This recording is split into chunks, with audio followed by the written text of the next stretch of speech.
Gold trusted gold buyers మీరు తాకట్టు పెట్టిన బంగారాన్ని విడిపించి ఈ రోజు ఉన్న మార్కెట్ ధరకు కొనబడను. నేను సార్ రామకోటిని. Hello sir. అయ్యి బాబోయ్, మళ్ళీ నన్ను సార్ అంటున్నారండి సార్. నేను మీ కానిస్టేబుల్ సార్. రామకోటిలా కోటి సార్లు చెప్పాలా సార్? అర్థమైంది సార్. 2 టౌన్ మేడం గారు పక్కన ఉన్నారా సార్? అవును సార్. మేటర్ చెప్పండి. ఆ కిర్లోస్కర్ గారు మురారి గారు మీ పచ్చని కాపురంలో వెచ్చని బాంబు పెట్టారు సార్. బాంబా? ఏంటో వివరంగా చెప్పండి సార్. మై గాడ్, అయితే ఇప్పుడే వచ్చేస్తున్నాను. ఏంటండి, ఏమైంది? మా స్టేషన్ లో ఇద్దరు టెర్రరిస్టులు బాంబులు పెట్టారంట. నేను వెంటనే వెళ్ళాలి. బాంబులు పెడితే పారిపోవాలి కానీ వెళ్తానంటారేమిటండి? నేను వెంటనే వెళ్ళి వాటిని తీయాలి, లేకపోతే చాలా డేంజర్. వెళ్తే మీకు డేంజర్ కదండి. ఇదిగో అరగంట గ్రేస్ టైం ఉంది కదా, నాకేమవదు, ఇప్పుడే వచ్చేస్తాను. వద్దండి ప్లీజ్. ఏమండి, నాకేమవదు, చెప్పేది వినండి. వచ్చాను వింటాను. వద్దండి, వెళ్ళకండి. నా మాట విను. అక్కడ చాలా డేంజర్. ఏమండి, అరే ఏం ఝాన్సీ, నీ మొగుడు ఎడుకో ఉరుకుతుండు. ఎవరో టెర్రరిస్టులు స్టేషన్ లో బాంబులు పెట్టారు. అరే ఆయన బయటకెళ్తే ప్రాణగండం కదా. ఆయనకి ప్రాణగండం అని మీకెలా తెలుసు? అదే బాంబులు అంటున్నారు కదా, పేలితే డేంజర్ అని మన ఉద్దేశం. అదే నాకు భయంగా ఉంది. అర్జెంట్ గా మీరు అర్చన గారింటికి వెళ్ళకపోతే మీ సీక్రెట్ మొత్తం బయటపడిపోతుంది. అయితే నువ్వు పని చేయి. ఏంటి సార్? నేను అర్చన మొగుళ్ళో వెళ్తాను, నువ్వు నాకు డూప్ గా ఝాన్సీ భర్తలో వెళ్ళు. ఏంటి సార్ మీరు మాట్లాడేది? నేను మీ డూపా? మీ పోస్ట్ ఏంటి, నా పొజిషన్ ఏంటి? మీ హైట్ ఏంటి, నా షార్ట్స్ ఏంటి? మీ స్టైల్ ఏంటి, నా స్టమక్ ఏంటి? మీ పర్సనాలిటీ ఏంటి, నా మున్సిపాలిటీ ఏంటి? నా వల్ల కాస్త నేను నువ్వు ఇలా వెళ్ళవు, నీ షేప్ మారుస్తాగా. వద్దండి బాబు, రిస్క్ అయిపోద్ది. నేనున్నానుగా. మీరు ఎప్పుడు లేరు, సినిమా బిగినింగ్ నుంచి ఎండింగ్ వరకు ఉంటారు. కమెడియన్ నా పరిస్థితి ఏంటి సార్? ఇదిగో మాట్లాడకుండా పద.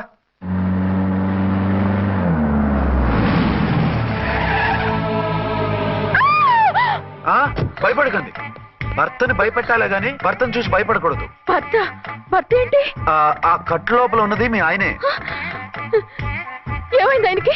పోలీస్ ప్రాణాలు కాపాడడం కోసం ఆయన సొంత చేతులతో బాంబులు తీసి పరిగెత్తుంటే అవి కాస్త పేలిపోయాయి. వద్దు వద్దు అంటుంటే కూడా వినకుండా వెళ్ళారు. దూరం దూరం. ఈ సమయంలో ఆయన్ని వాటేసుకుంటే లోపల ఉడికిన వంకాయలా ఉన్న ఆయన బాడీ బర్స్ట్ అయి బతకడం కష్టమని అపోలో డాక్టర్స్ ఆవేదనతో చెప్పారు. ప్రాణగండం ఉందని చెప్పినా వినిపించుకోకుండా వెళ్ళారు. చూసారా ఎంత ఘోరం జరిగిపోయిందో. అదే మీ పసుపు తాడు సైకిల్ చైన్ లా గట్టిది కాబట్టి ప్రాణాలతో బయటపడ్డాడు. పదండి లోపల తీసుకెళ్దాం. జాగ్రత్త. మెల్లగా మెల్లగా సార్. తంబి, ఈడి సింగిల్ కాదు, డబలే. గంతేనంటావన్నా? ఎదురకుండా ఎవిడెన్స్ కనపడుతుంది, గంతేనంటావా అంటావేంటయ్యా? వాళ్ళిద్దరు, వాళ్ళకిద్దరు, మనమిద్దరు.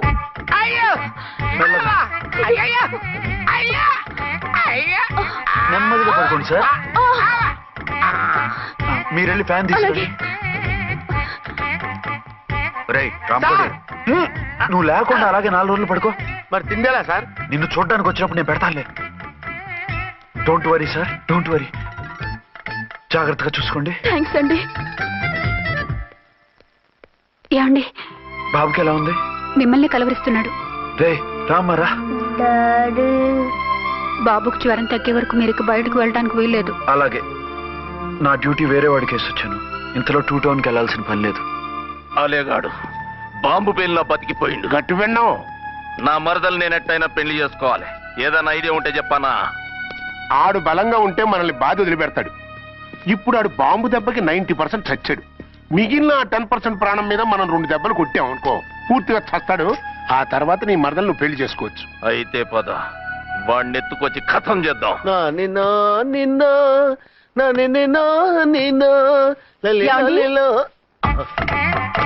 నా మాట వినకుండా వెళ్ళారు. ఇప్పుడు చూడండి ఎంత బాధపడుతున్నారో. లేవండి. లేస్తే పడుకోలేను. నేను పడుకోబెడతానుగా. లేవండి, జ్యూస్ తాగుదురు గాని. ఇప్పటికి 6 సార్లు తాగాను, ఇంకా నా వల్ల కాదు. అలా అనకండి, భోజనం లేదుగా, నీరసం వస్తుంది. పట్టండి. అయ్యో వద్దండి, వద్దండి. అండినా? అండి అన్నానండి, అనే ఉంటానండి. ఈ బాంబులు తాకిడికి ఎవరితో ఏం మాట్లాడుతున్నానో అర్థం కావట్లేదండి బాబోయ్. మీ మాటలో కూడా తేడా వచ్చింది. అదండి బాంబింగ్ ఎఫెక్ట్ అండి. మూతి పగిలి 4 ఖర్చుకున్నాను. అయ్యో, మీకేదైనా అయితే నాకు దిక్కెవరు? ఆయన ఇంకెవరు? ఆయన ఎవరు? ఆయనంటే దేవుడు. దేవుడు. సర్లే పట్టండి. ఏంటలా వణుకుతున్నారు? పైనుంచి కిందకి ఎర్తవుతుంటే వణకుండా ఎలా ఉంటాను? నాకు అసలే సహనం తక్కువ. కాస్త దూరంగా ఉండండి. సారీ అండి. ఇంతటి దానికి సారీ ఎందుకండి? సారీ మార్చుకుని వస్తాను. ఉండండి.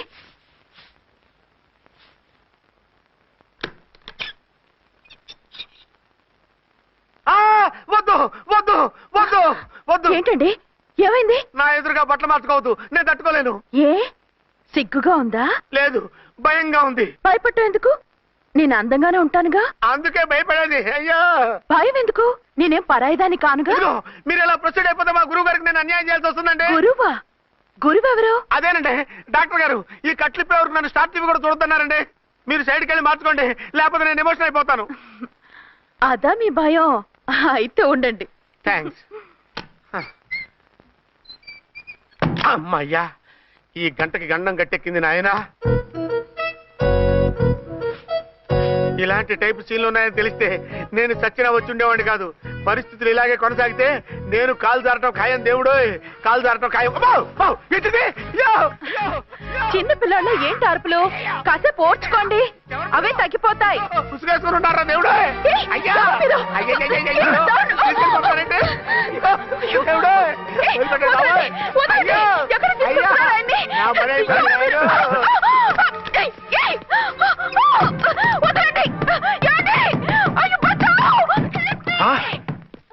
ఏంటో కేకలు? ఝాన్సీ గొంతులో ఉందండి. ఓరి నాయనో, ఆ దరిద్రుడు ఝాన్సీని చూసి అటెంప్ట్ ఏమైనా చేసేస్తున్నాడేమో.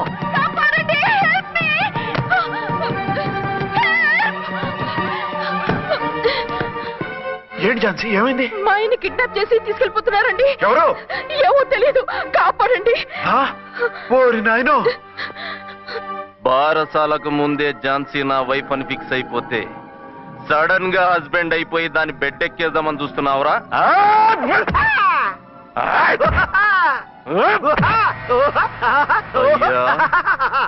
నేనింత సీరియస్ గా కొడుతుంటే వీడు కామెడీ లెక్క నవ్వుతుండేంది? ఈడి ఏడిపే ఇలా లాఫింగ్ టైప్ లో ఉంటదేమో.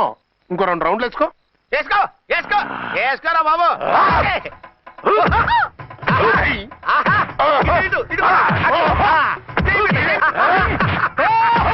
రాయ్, మీరు కూడా వచ్చి తలిగియండి రా వీణ్ణి.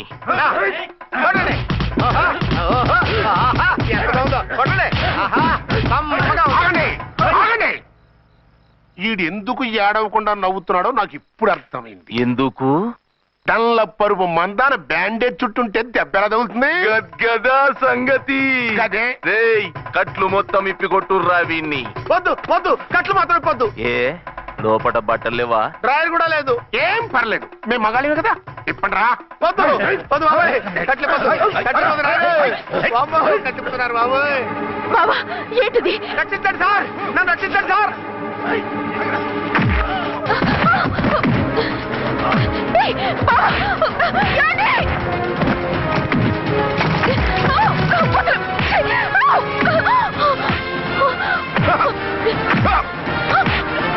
వద్దు వద్దు, నన్ను చెప్పకండి బాబాయ్. వద్దు బాబాయ్. అయ్యో ఏంటి రా, అయ్యో నేను లేకపోతానండి.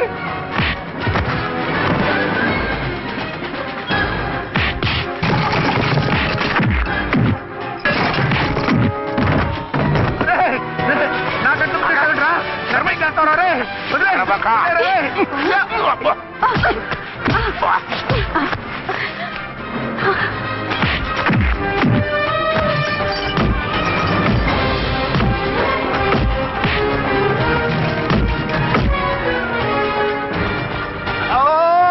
అయ్యో అయ్యో సార్,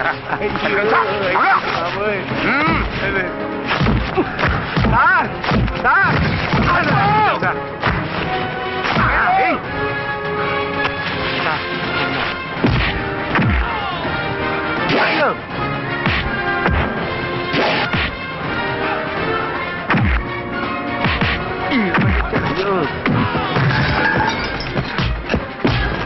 సార్ రక్షించండి సార్. మొత్తం తీసేస్తాయి బాబు.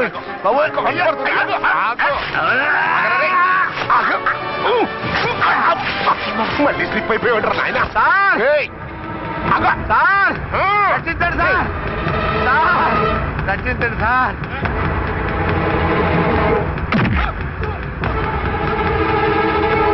ఒక్క హాతికుందర రై.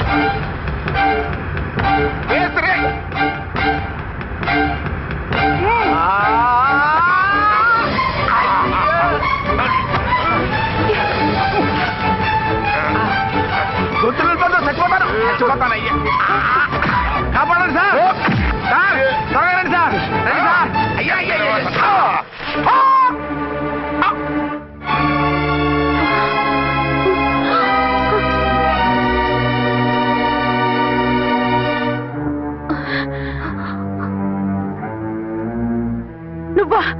నువ్వు వేషాలు ఎందుకు వచ్చావు? నన్నెందుకు మోసం చేశావు? సారీ, నిన్ను మోసం చేసింది వీడి కాదు, వారు. మా ఆయన ఎక్కడా? బైబిల్ మొత్తం చదివి ఏ సుప్రీం ఎవరని అడుగుతా వింటమ్మా. ఎంతకాలం నీకో మొగుడు ఉన్నారనుకుని తెగ మురిసిపోయారు. కానీ మీరు కట్టుకున్నది పంచుకున్నది ఒకే ఒక మొగుణ్ణి, వారే వీరు.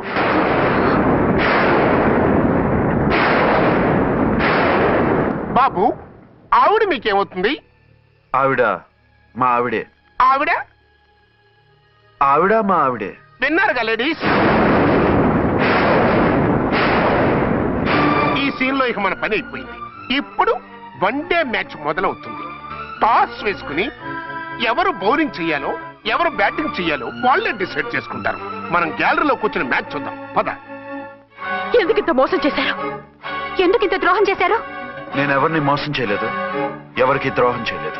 పాపం, విధి ఆడిన వింత నాటకంలో ఆర్టిస్ట్ అయి ఉంటాడు. చెప్పండి, ఒక పెళ్లి చేసుకుని నన్నెందుకు రెండో పెళ్లి చేసుకున్నారు?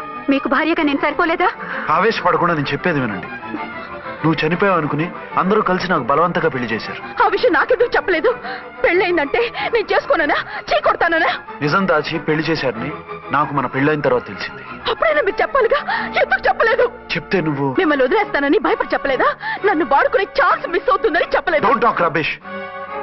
కొంతకాలం ఆగి చెప్తే చచ్చినట్టు పడుంటారు. ఎంచక్క ఇద్దరితోనూ సంసారం చేయొచ్చని ఆశపడ్డారా? అది కాదు అర్చన, నువ్వైనా నన్ను అర్థం చేసుకో. చచ్చిపోయాననుకుని తను చేసుకున్నారు అంటే మీ మనసులో నాకు స్థానం లేదు, నా మీద మీకు ప్రేమ లేదు. అదే మాట అర్చన. ఎస్, నా మీద ప్రేమే ఉంటే పెళ్లి చేసుకుందామనే ఆలోచన మీకు వచ్చి ఉండేది కాదు. మరో పెళ్లి చేసుకోరు. నేను చెప్పేది విను. నన్ను ముట్టుకోకండి. ఏ రోజైతే తన మెళ్ళో తాళి కట్టారో ఆ రోజే మన బంధం తెగిపోయింది. ఆ రోజే మీ అర్చన నిజంగా చచ్చిపోయింది. ఉండండి, తనతోనే ఉండండి, తన్నే భార్యం చేసుకోండి. నాకు కావాల్సింది శీల చెడిన మగాడు కాదు, శీల ఉన్న మొగుడు. Out out. బంగారం లాంటి మా సిఐ గారి కాపురాల్ని నాశనం చేశారు. రేయ్! వచ్చే సినిమాలో హీరోగా పుట్టి మీ ఇద్దరి అంతు చూస్తాను. ఖబర్దార్! ఏమో అర్చన, ఏమిటి నువ్వు చేసిన పని? మాట్లాడుకో, నీకు మాట్లాడే అర్హత లేదు. నేను నీ తల్లినే. కూతురి మొగుడికి రెండో పెళ్లి చేసిన నువ్వు తల్లివా? నాకు సవతిని తెచ్చిపెట్టిన నువ్వు తల్లివా? తల్లివైతే నీ అల్లుడికి మళ్ళీ పెళ్ళెందుకు చేశావు? నువ్వు చచ్చావని అతను కుమిలిపోతుంటే చస్తాడేమని భయపడి పెళ్లి చేశానే. ఏం తప్ప? ఖచ్చితంగా తప్పే. నాకే కన్నొక్కరా కానొక్కరా, నాలో ఏ లాభం ఉందని, ఏం తక్కువ అని రెండో పెళ్లి వాడికి రెండో పెళ్ళంగా పడి ఉండాలి. అంటే జీవితాంతం మొగుడు లేకుండా బతుకుతావా? మొగతోడు లేకుండా ఉంటావా? ఏ మొగుడు లేకుండా బ్రతకలేనా? ఆడదానికైనా మొగుడు అవసరం, మగాడికి పెళ్ళ అవసరం లేదా? నేను ఇంకో మొగాడిని చేసుకుంటే అతను సహిస్తాడా, భరిస్తాడా? నోర్మై, మగాడికి ఆడదానికి పూలిగెట్టు. మగాడికి ఏమైనా కొమ్ములున్నాయా? స్పెషల్ గా పైనుండి ఊడి పడ్డాడా?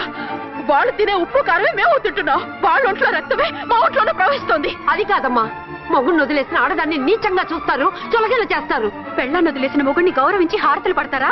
అతన్ని నువ్వు వదిలేయాలనుకోవడం లేదు, నిన్నే కావాలనుకుంటున్నాడు. అతను కావాలనుకుంటున్నది భార్యని కాదు, ఆడదాన్ని. అంటే దూరం చేసుకుంటావా? లేకపోతే దగ్గరే ఆత్మాభిమానం చంపుకొని కాపురం చేయమంటావా? 3 ముళ్ళు 7 అడుగులు 4 గోడలు, ఇవే ఆడదానికి హద్దులని పడుండమంటావా? దాని పక్కనో రాత్రి నా పక్కనో రాత్రి పడుకునే మనిషిని నా మొగుడని అనుకోమంటావా? నేను సతినా, సవతినా, లేక సానినా? ఏ అర్థం చెప్పుకొని ఏ హోదాతో అతనితో ఉండమంటావు? పరాయి ఆడదానికి దక్కినవాడు నా మొగుడు కాదు. అంటే ఏమంటావు? ఆ మొగుడిని వద్దనుకుంటాను, విడాకులు తీసుకుంటాను.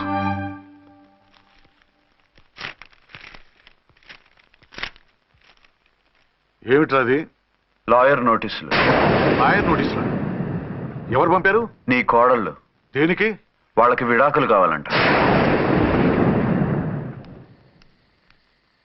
నువ్వెందుకురా బాధపడతావు? సిగ్గు ఎగ్గు లేకుండా విడాకుల కోసం కోర్టుకెక్కినందుకు వాళ్ళు బాధపడాలి. నీలాంటి మంచి మొగుడిని దూరం చేసుకుంటున్నందుకు వాళ్ళు ఏడవాలి. మీసం లేని వాళ్ళు, వాళ్ళకి అంత పట్టుదల రోషం ఉన్నప్పుడు మీసం ఉన్న మగాడివి నీకెంత ఉండాలరా? వాళ్ళకి నువ్వు అక్కర్లేనప్పుడు నీకు వాళ్ళు అక్కర్లేదు. ఇంతకాలం నువ్వు చెప్పింది నేను విన్నాను, ఇప్పుడు నేను చెప్పింది నువ్వు వినాలి. మొగుడిని వదిలేసిన వాళ్ళకి మొగుడు దొరకలేమో కానీ పెళ్ళాం వదిలేసిన మొగుడికి 1,00,000 మంది దొరుకుతారు. నువ్వు మళ్ళీ పెళ్లి చేసుకో. అప్పుడు గాని జనం నేల మీద ఉయ్యరు. ఊహించుకుని పనిచేసింది వాడురా. నువ్వు వాళ్ళని మర్చిపోలేక జీవితాంతం నరకనుభవిస్తుంటే చూసి ఆనందించాలని వాళ్ళ ప్లాన్. నువ్వు మళ్ళీ పెళ్లి చేసుకుంటే ఆ కుక్కలు చెప్పుతో కొట్టినట్టు అవుతుంది. అంటే ప్రతీకారం కోసం పెళ్లి చేసుకోమంటావా? లేకపోతే ఇంకా వాళ్ళకి మొగుండని వాళ్ళ ఫోటోలు పట్టుకుని కుళ్ళి ఏడుస్తావా? ఒక్కసారి చేసిన తప్పుకే నరకం అనుభవిస్తున్నాను. మళ్ళీ జీవితంలో అటువంటి పొరపాటు చేయను. పోనీ చెయ్యని పొరపాటు చెయ్యి, కొత్త వాడు చేసుకో.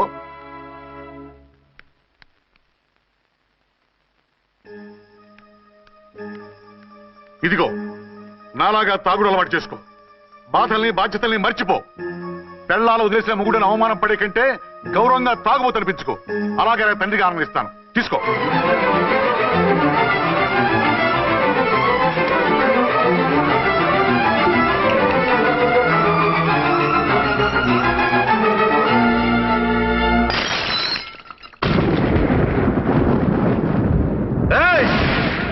అర్చన, ఝాన్సీ, బయటికి రండి.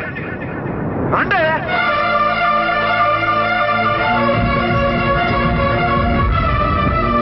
भाई और बहनों, देखो ये मेरा फर्स्ट पत्नी है. ఇది నా సెకండ్ పత్ని. ఏంటి ఆ లుక్లు? తాగొచ్చానా? నేను తాగలేదే, మీరే తాగించారు. తెగేదాకా తెచ్చారు, తాగేదాకా తీసుకొచ్చారు. నాకు విడాకులు ఇస్తారు. మనది పెళ్ళా పేకాట? ఆడినంతసేపు ఆడి మధ్యలో మిడిల్ డ్రాప్ చేయడానికి. అసలు నేను మీకేం ద్రోహం చేశాను? నువ్వు తిరిగి రాగానే on the spot first night cancel చేసుకుని నీ దగ్గర పరిగెత్తు రావడవా? ఇంకో మగాడు ఎవడైనా అయితే అలా వచ్చేస్తాడా? చెప్పను. ఛాలెంజ్. నువ్వు చచ్చావనుకుని పిచ్చి వెదవలా తయారయ్యాను. కళ్ళు పూసుకుంటే కళ్ళలోకి వస్తున్నావని కంటికి నిద్ర లేకుండా, కడుపుకి తిండి లేకుండా గడిపాను. చచ్చి నీ దగ్గరికి వద్దాం అనుకున్నాను. కానీ నా కన్న తల్లిని మర్చిపోలేక తాగుడికి అలవాటు పడ్డ మా నాన్న, నా జీవితంలా నీ జీవితం కాకూడదురా, భార్య లేని లోటేంటో నేను చవి చూశాను, మళ్ళీ పెళ్లి చేసుకోరా అని బలవంతం చేస్తే చచ్చి కన్న తండ్రిని ఏడిపించలేక బతికి దీన్ని పెళ్లి చేసుకున్నానే తప్ప దీని రంగు పొంగు చూసి వెర్రెత్తి కాదు. అది నేరమా? పాపమా? ఏమే ఈ ఏటి మేటి సౌత్ ఇండియన్ పతివ్రత, నీ సంగతి ఏమిటే? సెకండ్ హ్యాండ్ మొగుడు దొరికాయండి షేక్ అయిపోతున్నావా? ఇంతకు ముందు నేను ఎప్పుడైనా తాగానా? నేను తాకానా? కామం కళ్ళకెక్కి నీతో మంచం ఎక్కానా? మజా చేశానా? పెళ్ళైన తర్వాత కూడా నిన్ను పతివ్రతలా బతకనిచ్చాను కదే. నేనే దుర్మార్గుడిని అయితే, ఆడదాని అవసరంతో ఏడ్చేవాడిని అయితే, ఎప్పుడో నిన్ను చెడిపోయేదాకా చెడగొట్టేవాడిని. కానీ ఎందుకు అలా చేయలేదు? ఎందుకు నీది తప్పలేదు? భార్యగా అర్చన నాలో బతికుంది కాబట్టి. నిజం చెప్పలేదు అని చెప్పుకోవచ్చిన మేకలా గించుకుంటున్నావు. ఎందుకు చెప్పలేదో తెలుసా? నా కూతుర్ని ఎవరు చేసుకోవడం లేదు, రెండో పెళ్ళంటే వద్దంటుంది అని మా బాబు దగ్గరకు వచ్చి ఏడిస్తే నాకు అబద్ధం చెప్పి నీకు తాళి కట్టించారే. 20 ఏళ్లుగా కనీ పెంచిన నీ అబ్బే నీకు నిజం చెప్పినప్పుడు నేనెందుకు చెప్పాలి? అది బతికొచ్చిన తర్వాత మా వాళ్ళు నీకు నిజం చెప్పలేదని తెలిసింది. అప్పుడు నాకు ఇదివరకే పెళ్ళయింది, చచ్చింది అనుకున్న నా పెళ్ళం తిరిగి వచ్చిందని నీకు చెప్తే గుండె పగిలి చేస్తావని నీకు చెప్పలేదే.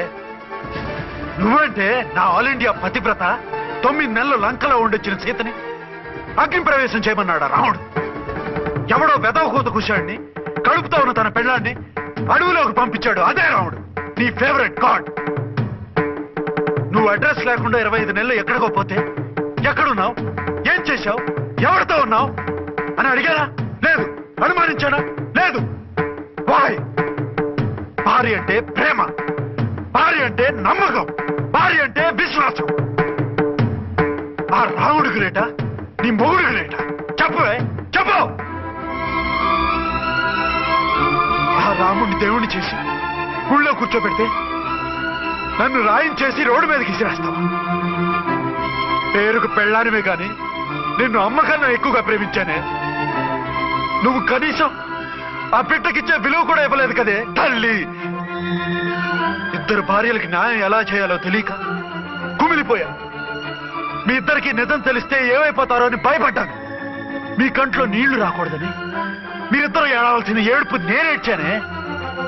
ఇంత చేస్తే మీరు నాకు విడాకులు ఇస్తారా? అసలు మీరిద్దరూ పొజిషన్లోకి రండి.